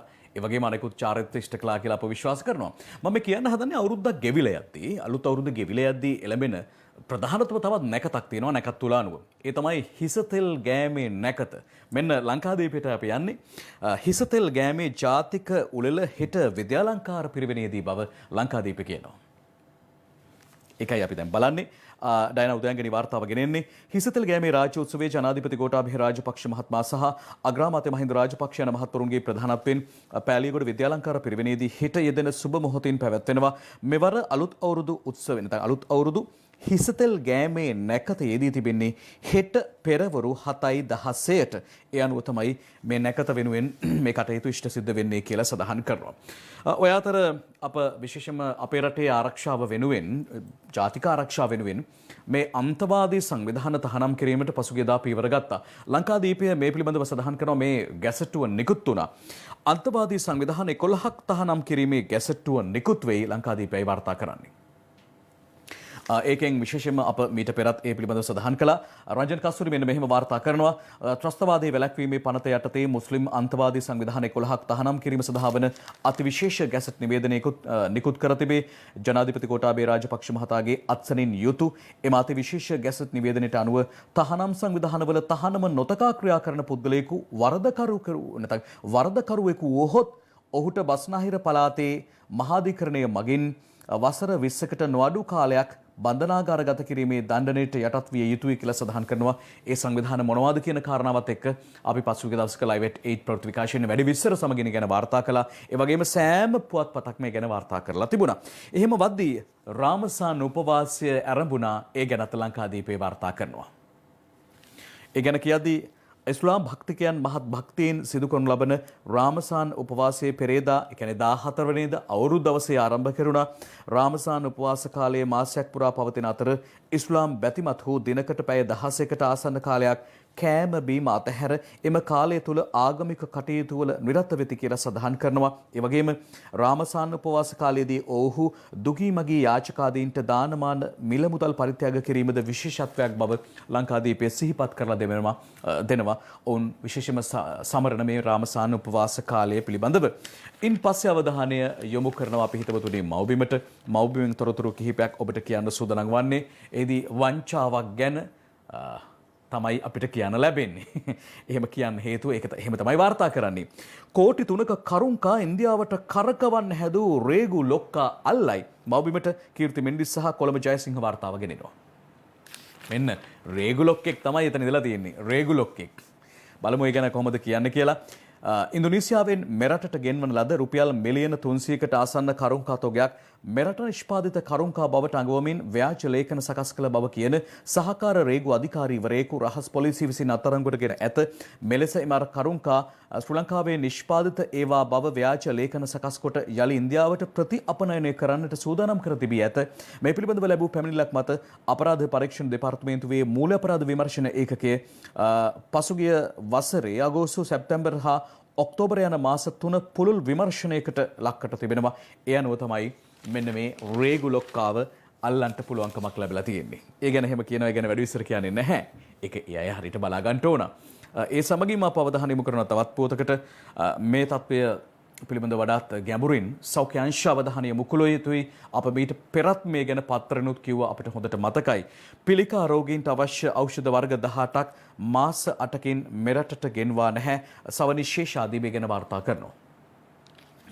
ඔබ දන්නවා මේ පිළිකා රෝගීන්ට අවශ්‍ය කරන ඖෂධ මිලින් ඉහළයි. ඒ වගේම ඊටාම දුර්ලභයි. ඒ පිළිබඳව තමයි මේ සඳහන් කරන්නේ. අතිශයින් අසාධ්‍ය පිළිකා රෝගීන්ගේ නමින් ගෙන්වන ඖෂධ වර්ග 18ක් මාස 8ක් හෝ ඊටත් වඩා වැඩි කාලයක සිට මෙරටට ගෙන්වා ගැනීමට සෞඛ්‍ය බලධාරීන් උනන්දුවක් නොදක්වන බව වාර්තා වේ කියලා සඳහන් කරනවා. සෞඛ්‍ය සේවය තුළ අතිශය අසාධ්‍ය වකුගඩු රෝගීන්, හෘද රෝගීන් සහ පිළිකා රෝගීන් සඳහා අවශ්‍ය ඖෂධ එන්නත් ආදී එම රෝගියාගේ නමින්ම ගෙන්වන අවස්ථාද ඇත. මේ ඖෂධ ගෙන්වාලුවේ අරාජ්‍ය ඖෂධ නීතිගත සංස්ථාව හරහාය. එම ඖෂධ හෝ එන්නත් වර්ග අනෙකුත් සාමාන්‍ය ඖෂධ වර්ග මෙන් එකවර දහස් ගණනින් ගෙන්වීමක් සිදු නොකෙරේ. එම ඖෂධ ඉතාමත් අධික මිල ගණන් වලින් යුක්ත වන නිසා එම ඖෂධ ගෙන්වන්නේද ඉතාමත් සීමිත සංඛ්‍යාවකින්. මේ විදිහට මේ තත්ත්වය පිළිබඳව දීර්ඝ විස්තරයක් මව්බිම කරනවා. කොහොම නමුත් මාස 8කින් පමණ කාලයකින් මේ විශේෂ ඖෂධ වර්ග 18 ගෙන්වලා නැති බවයි මින් සඳහන් වන්නේ. ඒ සමගින්ම තවත් පොතකට යනවා. දැන් ඒ සේවද්දී තවත් ඉතාමත් බරපතල කාරණාවක් පිළිබඳව මව්බිම වාර්තා කරනවා. මීට පෙර මේ ගැන සමාජයේ ලොකු කතිකාවක් ඇති වුණා. පිළිකා කාරක පොහොර මෙට්‍රික් ටොන් 18000ක් මේ මීට පෙර 18000ක් කියලා කියනවා. හැබැයි මෙතනදී කියනවා පිළිකා කාරක පොහොර මෙට්‍රික් ටොන් 1800ක් ගොවි බිම් වලට යොදලා ප්‍රමිති ආයතනය ඩබල් ඇක්ටින් අනුරාධා හේරත් වාර්තාව ගෙනෙනවා. ඒකද කියනවා මෙන්න මෙහෙම. අපි බලමු ඒ ගැන වැඩි විස්තර සමගින් කියන කාරණාව. හැබැයි එය ප්‍රධාන සිරස්තලයේ 1800ක් කියලා තිබුණාට මෙන්න ප්‍රවෘත්තිය කියනවා. නිකුත් කරන ලද පිළිකාකාරක හා වකුගඩු වලට හානි කරන ප්‍රමිතියෙන් තොර පොහොර මෙට්‍රික් ටන් 18000ක් ගොවීන් විසින් වගාබිම් වලට යොදා ඇතැයි සමස්ත ලංකාව ගොවිජන සම්මේලනයේ පසුගිය දවසක අනාවරණය කළා. එහි ජාතික සංවිධායක නාමල් කරුණාරත්න මව්බිමට පැවසුවේ 2020 ඔක්තෝබර් මාස මෙම පොහොර තොගේ ශ්‍රී ලංකා ප්‍රමිති ආයතනය විසින් අනුමත නොකර ඇති අතර ඒවා නැවත එම වසරේම දෙසැම්බර් මාස ප්‍රමිති ආයතනය විසින්ම අනුමත කර වෙළඳපොළට නිකුත් කර ඇති බව තමයි එහිදී සඳහන් කරලා තිබෙන්නේ. ඔන්න ඒ අනුව තමයි ඔය යටින් කියවෙන විදිහට මේ ප්‍රමිති ආයතනය ඩබල් ඇක්ටිං කියලා ශීර්ෂ පාඨයක් මේ ප්‍රවෘත්තියට වුන් ලබා දීලා තියෙන්නේ. අපි බලමු ඒ ගැන කොහොමද ඉදිරියේදී තොරතුරු හෙළිදරව් වෙන්නේ කියලා. ඒ සමගින්ම සූදානම් දින මින පුවත්පතට යන්නට දණ්ඩ නීති සංග්‍රහය වෙනස් කරන සංශෝධනය කරන්න කටයුතු කරනවා කියලා ඊයේ දවසේදී සරත් වීරසේකර විශ්වභාර අමාත්‍යවර මහජන ආරක්ෂා පිළිබඳ අමාත්‍යවරයා සඳහන් කළා. ඒ ගැන අද දින මිනත් වාර්තා කරනවා දණ්ඩ නීති සංග්‍රහයට සංශෝධන ගේන්න ආණ්ඩුවේ අවධානය සුභාෂිනී සේනානායක වාර්තාව ගෙනෙනවා. මෙන්න ඒ ගැන කියන කතාව අපි බලමු. පවතින දණ්ඩ නීති සංග්‍රහයට සංශෝධනය එක් කිරීමට රජයේ අවධානය යොමු ඇත කියලායි මේදී සඳහන් කරන්නේ. ඒ ගැන වැඩි විස්තර අපි සඳහන් කරද්දී හොයලා බලද්දී ජාතීන් අතර සංහිඳියාවට බලපාන අන්තවාදයට ත්‍රස්තවාදයට සහාය දෙන ප්‍රකාශ කරන අයට දඬුවම් කිරීම සඳහා මෙසේ සංශෝධන එක් කිරීමට අදහස් කරන බවත් විශ්වභාර අමාත්‍යවරයා සඳහන් කරලා තිබෙනවා. ඒ සමගින්ම දිවයිනේ කාලගුණික තත්ත්වයන් ගැන කියන්න සූදානම් වෙනවා. ඊට කලින් වෙලාව බලන්නයි සූදානම්. ඒ අනුව කාලගුණික තත්ත්වය මෙන්න මෙහෙම තිනමින වාර්තා කරනවා මතක් කරලා දෙනවා. අද සවස ප්‍රදේශ රැසකට ගිගුරුම් සහිත වැසි බුද්ධි කරුණාරත්නයි වාර්තාව ගෙනෙන්නේ. අද සවස් පහගේ හෝ රාත්‍රී කාලයේ දිවයිනේ බොහෝ ප්‍රදේශවල ස්ථාන රැසක වැසි හෝ ගිගුරුම් සහිත වැසි ඇතිවන්නට පුළුවන් කියලා සඳහන් කරනවා. නැගෙනහිර සහ ඌව පළාත්වල හා පොළොන්නරුව සහ මොළතියු දිස්ත්‍රික්කවල ඇතැම් ප්‍රදේශවලට මිලිමීටර් 75කට වැඩි වර්ෂාපතනයක් අපේක්ෂා කරන බවත් ඉන් කියවෙනවා සඳහන් වෙනවා. ඒත් එක්කම අපි යනවා මව්බිම ඇතුළු පිටුවකට. දැන් කියන්න හදන ඇතුළු පිටු වාර්තා කිහිපයක්. මේ පුවත නිකන් ඇහුවාම නිකන් හමුතු හැඟීමක් ඇති වෙන පුවතක්. ඒ ගැන වැඩි විස්තර කියන්න කලින් තියෙන විදිහට කියන්නම්. ඒතර ඔබට ඒ හැඟීම ඇති වෙයි. මෙන්න මව්බිම මේ පුවත. මෝචරියේ සේවකයන්ගේ නොසැලකිල්ලෙන් මෘතදේහයක් මාරු වෙලා මොනරාගල මහරෝහලෙන් දේහය ඥාතීන්ට පෙන්නලා නෑලු. බිබිල නඳුන් ගුණතිලක වාර්තාව ගෙනෙනවා. දැන් ඔබට හිතන්නකො මොකක්ද වෙන්නේ කියලා ඔබගේ ඇඟට ඔබට ශරීරයට දැනෙන්නේ මොකක්ද කියලා. ඒ මොකද කියලා අමුතුවෙන් කියන්න දෙයක් නැහැ. මොනරාගල දිස්ත්‍රික් මහරෝහලේදී පශ්චාත් මරණ පරීක්ෂණයක් සිදු කර 11 වෙනිදා රාත්‍රියේ නිවසට රැගෙන එන ලද දෙදරු පියෙකුගේ මෘතදේහය වෙනත් අයෙකුගේ බවට ඥාතීන්ට හඳුනා ගන්නට පුළුවන්කමක් ලැබිලා තියෙනවා. ඒ නිසා මේ ඥාතීන් දැඩි අපහසුතාවකට පත් වෙලා තියෙනවා. ඒ ගැන අමුතුවෙන් කියන්න දෙයක් නැහැ. ඒ අනුව මේ මෘතදේහය නැවත මොනරාගල මහරෝහලට ගෙනවිත් බහරදී තම ඥාතියාගේ මෘතදේහය රැගෙන යාමට ඔවුන්ට සිදු වෙලා තිබෙනවා. ඔබ හිතන්නකෝ ඒ සිදුවීම කොහොමද කියලා. අමුතුවෙන් කියන්න අවශ්‍ය නැහැ නේ. ඒකයි මම කිව්වේ මම ගැන මොකුත් කියන්නේ නැහැ කියලා. දැන් අප සූදානම් වන්නේ විදේශ පුවත් කිහිපයක් වෙත අවධානය යොමු කරන ලංකාදීපේ ලෝවටා පිටුව තෝරා ගන්නවා. ඒ අනුව තෝරා ගන්නවා මෙන්න මෙහෙම පුවතක්. මුලින්ම ඇෆ්ගන් සංග්‍රාමය අවසන් කරනවා ජනපති ජෝ බයිඩන් කියයි මේ රොයිටර් වාර්තාවක් ලෙසින් පුටා ගන්නවා. ඔබ දන්නවා ඇෆ්ගනිස්තානයේ සෙබළුන් 2500කට අධික සංඛ්‍යාවක් ඇමරිකාව රඳවා තබා තිබුණා. මෙන්න ඒ ගැන කියනවා. නිමාවක් නැති ඇෆ්ගන් සංග්‍රාමය නිමා කරන බවත් ලබන මැයි පළමුවෙනිදා සිට ඇෆ්ගනිස්තානයේ රඳවා සිටින ඇමරිකානු සොල්දාදුවන් ආපසු ගෙන්වා ගැනීම ආරම්භ කරන බවත් ඇමරිකානු ජනාධිපති ජෝ බයිඩන් ඊයේ විශේෂ මාධ්‍ය හමුවක් පවසමින් කැදවමින් ප්‍රකාශ කළ තිබෙනවා. ඔය අතර අපි ඒ ගැන සිහිපත් කරද්දී අප දැන් යනවා ඉන්දියාවට. ඉන්දියාවේ කොවිඩ් ව්‍යාප්තිය ඉතාමත්ම බරපතල අවදානමකට ලක් වෙලා තිබෙනවා. එය ඉන්දියාවේ තෙක් මෙතෙක් වාර්තා වුණු ආසාදිත ප්‍රමාණය, දෛනික ආසාදිත ප්‍රමාණය ඉතාමත්ම ඉහළ අගයකට ගෙනල්ලා තියෙනවා. ඒ අනුව ලෝකේ වැඩිම ආසාදිතයන් මුණ ගැහුණු රට බවට බ්‍රසීලය අභිවා යමින් ඇමරිකාවට පසු දෙවන ස්ථානයට ඇමරිකාව පත් වෙලා තිබෙනවා. ඔය අතර ඉන්දියාවේ මෙන්න මෙහෙම වාර්තාවක් ගේනවා. සාංචි රෝහලේ හැමෝටම කොරෝනා PCR කරන්නේ උයන් පල්ලෙක්. ඒ වාර්තාවයි අපි දැන් බලන්නේ. ඔබ බලන්න උයන් පල්ලෙක් කොහොමද PCR කරන්නේ කියලා. උයන් පල්ලාට තියෙන්නේ ඒ උයන නැත්නම් ගෙවත්ත අලංකරණය. ඔහුට සිදු වෙලා තියෙනවා මේ ඔබ දකින්නේ ඒ ඡායාරූපය. COVID-19 වසංගතය හේතුවෙන් ඉන්දියාවේ සාංචිනුවර මහරෝහලේ කටයුතු මුළු මනින්ම පාහේ අඩපණ වී ඇති බවත් රෝහලට පැමිණෙන රෝගීන්ගේ PCR පරීක්ෂණ සිදු කිරීමට උයන් පල්ලෙකු යොදවා ඇති බවත් ඉන්දියාවේ NDTV පුවත් සේවය වාර්තා කරන විශේෂයෙන්ම මේ බෞද්ධ පුදබිමක් ලෙසයි මේ සාංචි සැලකෙන්නේ. ඉතින් මෙහි ඊටමත් ආසාදිතයන් ගහනව බහුලව මුණ ගැහෙනවා. එවන් වටපිටාවක ඇතිව තිබෙන තත්ත්වයයි මේ වාර්තා කරන්නේ. ඒ සමගින්ම අප යනවා මව්බිමට පිටරට ආරංචි එහරහා ගෙන්නේ ඉන්දියාවේ මේ බරපතල තත්වයට ඇතිවන්නට එහි ඇතම් සංස්කෘතිකාංග පිළිබඳව සංස්කෘතික උත්සව බලපානවද කියන කාරණාව දැන් පැහැදිලි වෙමින් යනවා. මෙන්න පුවත. කුම්භමේලා උත්සවයට පැමිණි බැතිමතුන්ට සහ පූජකයන්ට කොවිඩ්. ඉන්දියාවේ දෛනික කොවිඩ් ආසාදිතයන් 2 ලක්ෂය ඉක්මවයි අපේ වාර්තාවයි බලන්නේ. මෙවර මේ කුම්භමේලා උත්සවයට හින්දු බැතිමත්හු ලක්ෂ 30ක් පමණ ඇදී ආවා කියලා තමයි සඳහන් වන්නේ. ඔබ බලන්න මේ ඡායාරූපේ මේ හින්දු බැතිමතුන් මේ සාධුවරුන් මේ අතර ඉන්නවා, විවිධ ආගමිකයන් මෙතන ඉන්නවා. ඔවුන් හැසිරෙන ආකාරය, ඔවුන් ඉතාමත්ම සමීප කිසිදු මුව ආවරණයක් නැහැ. ඔවුන් තමන්ගේ ඒ සංස්කෘතිකයට අංගයට තමයි මුල් තැන දීලා තියෙන්නේ. මෙන්න මේ තත්වයක් ඉතාමත්ම බරපතල ලෙස බලපාන්නට ඇතයි කියලා එරට විශේෂයෙන්ම සෞඛ්‍ය අංශ විශ්වාස කරනවා. ඒ අනුව තවදුරටත් ඉදිරියේදී මේ කොවිඩ් ආසාදිතයන්ගේ ප්‍රමාණය ඉදිරියේදී තවත් වැඩි වන්නට පුළුවන් කියලා ඔවුන් සැක පහල කරනවා. අප යනවා දිවයින ක්‍රීඩා පිටුවට. එහි ක්‍රීඩා තොරතුරක් ඔබට කියන්න සූදානම් වන්නේ බංග්ලාදේශයට එරෙහි ශ්‍රී ලංකා සංචිතය නම් කරයි කුෂාන් සුබසිංහ වාර්තාව ගෙනෙනවා. මෙන්න ඒ අනුව ප්‍රවීන් ජයවික්‍රම මේ අලුත් ක්‍රීඩකයෙකුට පළමු වරට ජාතික සංචිතයට ඇතුළත් වීමේ හැකියාව ලැබිලා තිබෙනවා. ක්‍රීඩකයන් 18 දෙනෙකුයින් යුත් එම සංචිතයේ නායකත්වය දිමුත් කරුණාරත්න විසින් දරනු අතර කොදිල් සංචාරයේදී පෞද්ගලික හේතුවක් මත අතරමඟදී තරඟාවලින් ඉවත් වූ ජ්‍යෙෂ්ඨ ක්‍රීඩකයන් ජොලෝ මැතිව්ස්ද මෙම ටෙස්ට් සංචිතයට කැඳවා තිබෙනවා. ඒ අනුව ඒ පිළිබඳව තොරතුරු ක්‍රීඩා පිටුවෙන් වාර්තා කරනවා. හිතවතුනි, ඒ තමයි පත්තරයේ තොරතුරු. අපි සූදානම් මේ මොහොතේදී නැවතත් විරාමයක තෙමු වන්නට.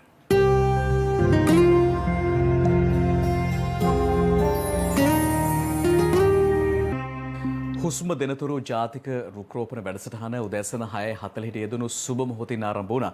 අපි ඒ ගැන පත්තරයේ ආරම්භයේදීම ඔබට සිහිපත් කළා.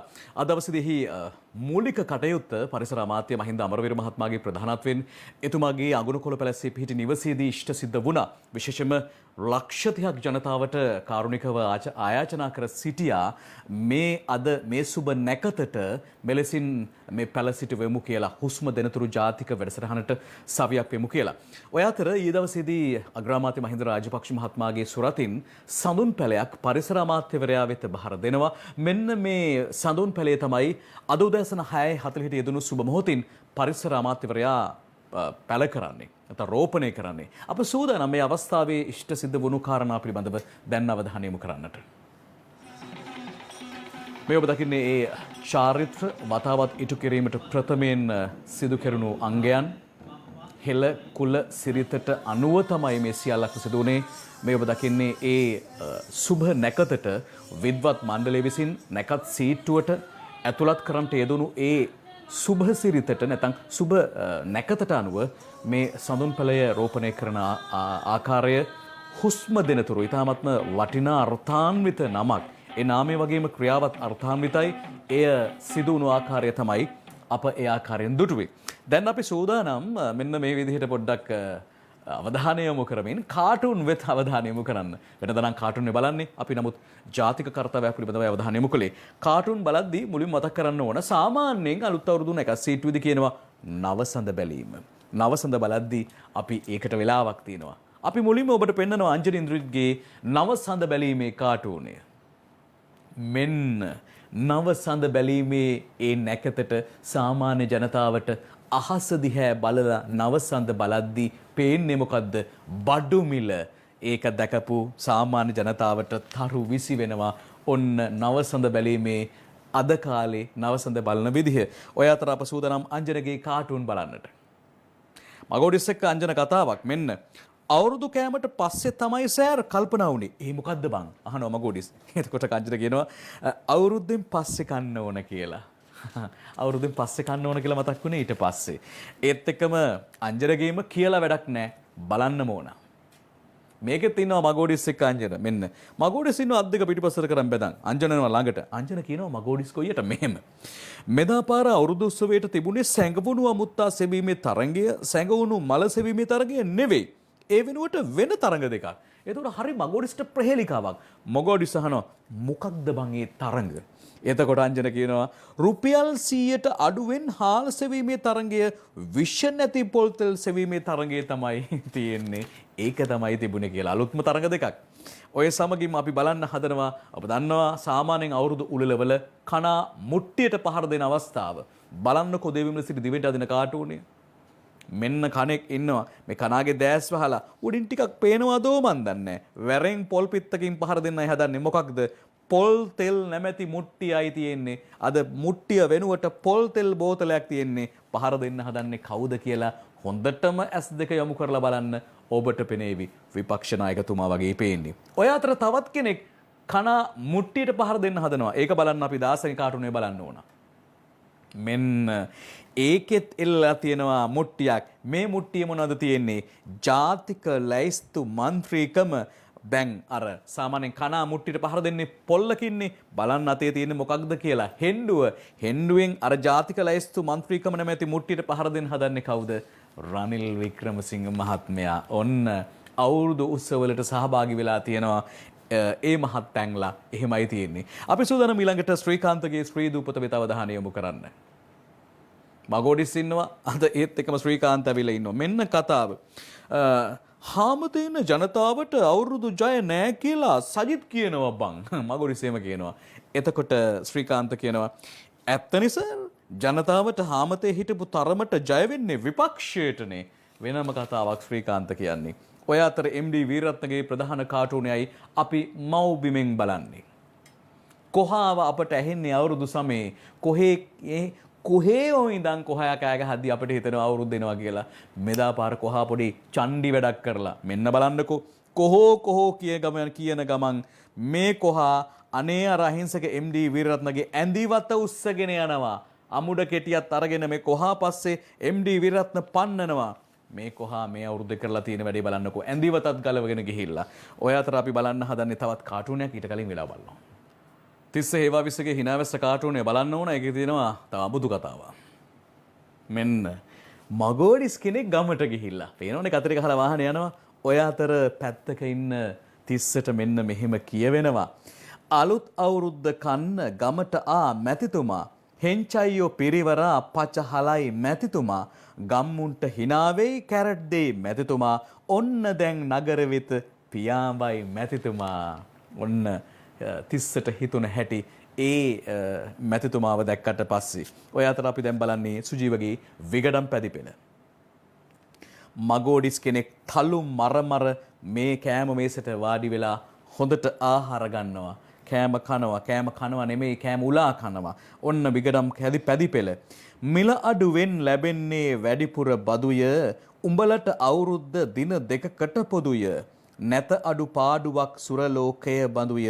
හැම දවසක්ම අප හටනං අවුරුදුය කියලා ඒගොල්ල තලු මරමර කනවා. ඒ සමගින් අපි බලන්නේ තුම්මන්සල පැදිපෙළ. බලමු ඒකෙන් මොකද්ද කියන්නේ කියලා. පෙර පරිදිම අවුරුදු අසිරිය පැමිණි පැල්පත් මහල් නිවහන් කල එලි කැරිනි. අග හිඟ තිබූ ලෙසය කිසිවක් අඩු නොවිනි. අවුරුදු කෑ හැටි දන්නේ ලිප පමණි. ඒ තුම්මන්සල පැදිපෙළේ කියන කතාව. ඔය අතර අපි පංකජ රවින්දගේ සරදම් කාටුනේයි බලන්නේ. අවුරුද්දෙන් පස්සේ වෙන කතාවක් තියෙනවානේ. මගෝඩි සහන සරදම්ගෙන් මේ 5000 ගත්තද බං? එතකොට සරදම් කියනවා ගත්ත සෑර්. වියදම් කරන විදිය බන්දුලගෙන් අහගන්න බැරි වුණා. මොකද බන්දුල මහත්තයා හම්බෙලා නැහැ වියදම් කරන විදිය දැනගන්න. ඔය අතර සුවාරිස්ගේ කාටුනේ අපි බලන්නේ. මගෝඩිස් කෙනෙක් එනවා ඉස්සරහට. සුවාරිසුත් ඉන්නවා. මගෝඩිස් අහනවා උඹ කැමතිද හිට්ලර් කෙනෙකුට? එතකොට සුවාරිස් අහනවා හිට්ලර් ජීවන වියදම අඩු කළාද සෑර්? එතකොට සුවාරිස් ඒව දන්නේ නැහැ. ඒ හින්දා යහන් එහෙම කළාද කියලා. ඔය අතර අපි බලන්නේ නිමා ජයශාන්ත ලංකාදීපිට අඳින ප්‍රධාන කාටුනේ. වාහනයක් යනවා පාරේ. හැබැයි හැම තැනම විරෝධ රථ නතර වෙලා බලන්න මේ වාහනේ මොකක්ද? පළාත් සභා නව පනත නැමැති පොහොට්ටුව ලාංඡනය සහිත බැසිල් රාජපක්ෂ මහත්මයා පදවාගෙන යන බස් රථය පීක් ෆෑන් ෆෝන් ගගා මෙහි යනවා. යද්දි උඩින් ප්‍රවෘත්තියක් තියෙනවා පළාත් සභාවට සුළු පක්ෂ විරෝධය. අර ත්‍රිරෝධ රත සුළු පක්ෂ ඒ සුළු පක්ෂ තමයි අතරමඟ මහමඟ අවුරාගෙන නතර කොට තිබෙන්නේ. කොච්චර හෝන් ගැහුවත් ඒව අයින් වන්නේ නැහැ. ඒ තමයි ඒ කාටුනේ. ඒ සමගින් මර්සිපාල කාටුනේ අපි දැන් බලන්නේ. මර්සිපාලත් එක්ක ගුරුතුමා ඉන්නවා. මෙන්න කතාව. ඊළඟ කන්නේ සිට පොහොර දෙන්නේ පස් පරීක්ෂා කිරීමෙන් පසුවලු. මර්සිපාල අහනවා පොඩි කතාවක්. එතකොට අපි ඡන්දෙ දෙන්නේ මොනවා පරීක්ෂා කිරීමෙන් පසුවද? හෙප්පලයන්. ඒකට උත්තරයක් නැහැ. ඔය අතර අපි දිල්රුගේ සීපද බලනවා දිනමින පුවත්පතෙන්. අහන්න. මහ පොළොවේ රැඳෙන දිය බිඳු සුරකින්න ගහ කොළකට පමණි හැකි පිහිටක් වෙන්න. හෙටටත් සුවැති පරිසරයක් රැක දෙන්න නැකතක් ඇතත් නැතුවත් පැල හිටවන්න. නැකතක් ඇතත් නැතත් පැල සිටුවන්න කියලා තමයි දිල්රුගේ සීපද තුලින් රටේ ජනතාවට ආයෝජනය කරන්නේ. අවසාන වශයෙන් තෝරාගන්නේ රටේ මුදන් නායකගේ ඇත්ත නැත්ත පැදිපෙළ. බලමුකෝ. සැනසුම ලබන තුරු යම් දවසක නුදුරු පිළිපැද කොරෝනාවේ පැතිකඩ අඳුරු උපකර මිහිරියාවෙන් පැල්පත් මැඳුරු ගතවිය හොඳින් බක්මහසා දෙය සොඳුරු. ඊළඟ එක. හැම නිවහනකම දුක්ගින්දර නිවේවා නැති බැරිකම් දුරුව යසිසුරු මැවේවා දෑ අනුරාගයෙන් සිත්කිති කැවේවා ලැබුවා වූ වසර සතුටින් ගෙවේවා. අන්න එහෙමයි රටේ මුදන් නායක හැමදෙනාටම ප්‍රාර්ථනා කරන්නේ. ඒ හැමදෙනාගේටම කරන රටේ මුදන් නායකගේ පැතුම අවසානයේ ලැබුවා වූ වසර සතුටින් ගෙවේවා. ඒ අපේ ප්‍රාර්ථනාවයි. ඒ අපේ ප්‍රාර්ථනාව සමගින් අප අදට පත්තරෙන් සමුගන්නවා සූදානම් විරාමයකට යන්නට. විරාමයෙන් අනතුරු ලෝක සිතීමෙන් ඔබ මුණ ගැහෙනවා.